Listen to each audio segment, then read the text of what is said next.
Hello दोस्तों, स्वागत है आपका हमारे एक और नए वीडियो में। आज हमारा टॉपिक है डायरिया यानी कि दस्त। आज हम आपको बताने वाले हैं दस्त में क्या क्या कॉजेज होते हैं, क्या क्या कारण होते हैं और उसके क्या क्या लक्षण होते हैं। तो चलिए शुरू करते हैं। आज हमारा टॉपिक है दस्त। दस्त यानी कि डायरिया। डायरिया में क्या होता है? डाइजेस्टिव सिस्टम की डिजीज में डायरिया एक भयंकर प्रकार की डिजीज है, यानी कि बहुत ही खतरनाक बीमारी है जो अक्सर खाने पीने की गड़बड़ी के कारण उत्पन्न होता है। इस प्रकार जब फूड को स्टोमक डाइजेस्ट नहीं कर पाता है तो इस वजह से अनडाइजेस्ट फूड के साथ पतले दस्त का आना डायरिया कहलाता है। जैसे हमारा पेट कोई भी चीज़ खाने के बाद उसे डाइजेस्ट नहीं कर पाता है, उसे पचा नहीं पाता है, तो वो फूड जो है आधा प्रोसेस यानी कि अनडाइजेस्ट, आधा पचा हुआ फूड के साथ दस्त यानी कि पतले दस्त लगना शुरू हो जाते हैं। इसी को हम डायरिया कहते हैं। डायरिया के बारे में आप पढ़ चुके हैं, तब आप इसको स्क्रीनशॉट ले सकते हैं। मैं आगे बढ़ाता हूँ। डायरिया होने के कारण क्या क्या हैं? कारण असल में सिंपल है, कोई दिक्कत नहीं है। डायरिया के कारण है, डायरिया का मोस्ट कॉमन कारण होता है वायरल इन्फेक्शन। वायरल इन्फेक्शन से बहुत जल्दी आदमी को डायरिया हो सकता है। बैक्टीरियल इन्फेक्शन भी हो सकते हैं, यानी कि जीवाणु संक्रमण भी हो सकते हैं। एंटीबायोटिक ड्रग का साइड इफेक्ट भी हो सकता है। हमने जैसे कोई भी ड्रग लिया हुआ है या फिर कोई दवाई ली हुई है एंटीबायोटिक, उसके साइड इफेक्ट से हमको डायरिया हो सकता है। कॉन्टामिनेटेड वाटर एंड फूड की वजह से, यानी कि दूषित खाना या जल पीने से, जैसे हम कभी कभी गंदा पानी पी लेते हैं या फिर बाहर का खाना खा लेते हैं, उसकी वजह से हमें ये सब हो सकता है। ओवर ईटिंग करने से, यानी कि अत्यधिक खाना खाने से भी ये हो सकता है।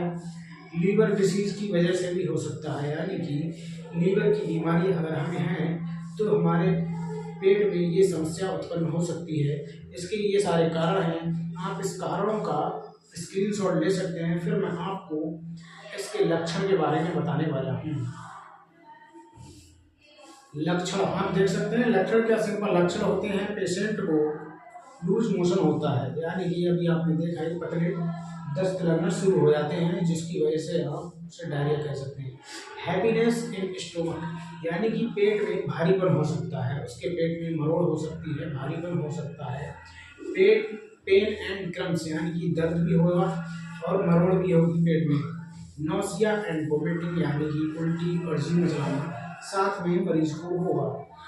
डिहाइड्रेशन भी होगा, पानी की कमी भी होगी, मरीज को मुंह सूखेगा बार बार उल्टी होने की वजह से। और वेट लॉस की समस्या भी आने लगती है। मरीज का बहुत ज़्यादा वजन घटने लगेगा तेजी से, जिसकी वजह से उसे कमजोरी यानी कि वीकनेस आएगी। इंक्रीज थर्ड, यानी कि प्यास बहुत लगेगी उसे।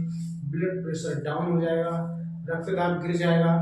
डिक्रीज यूरिनेशन, यानी कि पेशाब भी कम आना लगेगी। जैसा कि हम जानते हैं, जब किसी मरीज में डिहाइड्रेशन होता है यानी कि पानी की कमी होती है, तो उस मरीज में आप देखते हैं कि पेशाब भी कम हो जाएगी। नोट नोट एक इम्पोर्टेंट मतलब कोट है। डायरिया में भूल कर भी दूध नहीं दिया जाना चाहिए। अगर किसी मरीज को दस्त चल रहा है तो हम उसे दूध नहीं देंगे, बिल्कुल भी दूध पीने को नहीं दे सकते हैं। आप उनके कारणों का स्क्रीनशॉट ले सकते हैं या फिर अपनी कॉपी में उतार सकते हैं। फिर मैं आपको आगे बढ़ाता हूँ। एक और है क्रोनिक डायरिया में। क्रोनिक डायरिया यानी कि जो लंबे समय से चली हुई डायरिया है, उसमें हम उस मरीज को पुराने चावल के साथ मूंग दाल मिलाकर दे सकते हैं, यानी कि खिचड़ी उसे मूंग दाल की दे सकते हैं पुराने चावलों में। अब इसका ट्रीटमेंट क्या होता है, इलाज क्या होता है, इसके बारे में आप सुन सकते हैं। सबसे पहला हमारी एक टैबलेट आती है, रेडॉल टैबलेट। रेडॉल टैबलेट 2 mg में होती है। इसका आप इंटरफेस देख सकते हैं, ये इसका पत्ता होता है और छोटी छोटी टैबलेट होती है। ड्रग इसमें होता है लोब्रामाइड और हाइड्रोक्लोराइड। लोब्रामाइड टैबलेट जो ड्रग होता है, ये पेट के लिए बहुत ही अच्छा माना जाता है, खासकर जब दस्त चल रहे हों तो।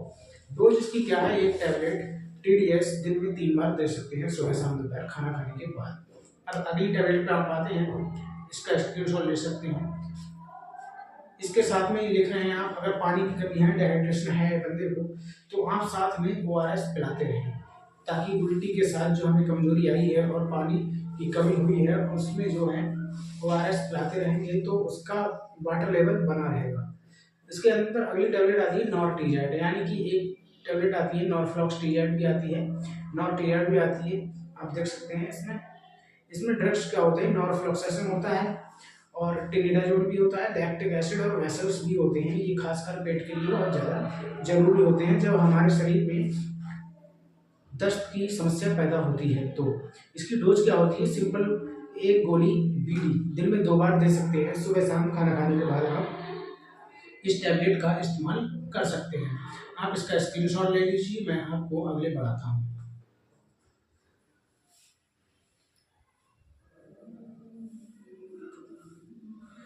अगली कुछ समस्याएं हैं जिनके लिए हमारा आप देख सकते हैं। अगर आपके पेट में दर्द है, दस्त के दौरान अगर पेट में दर्द हो रहा है, वैसे ही पेट में दर्द हो रहा है, तो आप उसके लिए एक टैबलेट आती है मेफ्टाल स्पास। मेफ्टाल स्पास आप इसका इंटरफेस देख सकते हैं, ये टैबलेट होती है। इसको एक गोली बीटी दिन में 2 बार दे सकते हैं, या फिर अगर समस्या है तो उसके हिसाब से आप इसका यूज कर सकते हैं। जैसे अगर हमारे पेट में अभी दर्द हो रहा है तो हम अभी ले सकते हैं, लेकिन अगर बाद में नहीं हो रहा है तो हम इसे नहीं लेंगे। ठीक है, अगर उल्टी हो रही है तो उल्टी के लिए हम वोमिकांड MD4 mg टैबलेट खाली पेट सुबह शाम भी ले सकते हैं, या फिर इमरजेंसी में ले सकते हैं। जैसे हमें अगर अभी हो रही है, बाद में नहीं हो रही है, तो बाद में ना लें, अभी ले लें, कोई दिक्कत नहीं है इसमें। ठीक है, आप इसका इंटरफेस देख सकते हैं वोमिकांड। और गैस के लिए हमारे जरूरी है रेबिकांड DSR या फिर रेबिप्राजोल जिसमें होता है, या फिर पेंटाप्राजोल, उसे ले सकते हैं खाली पेट सुबह शाम।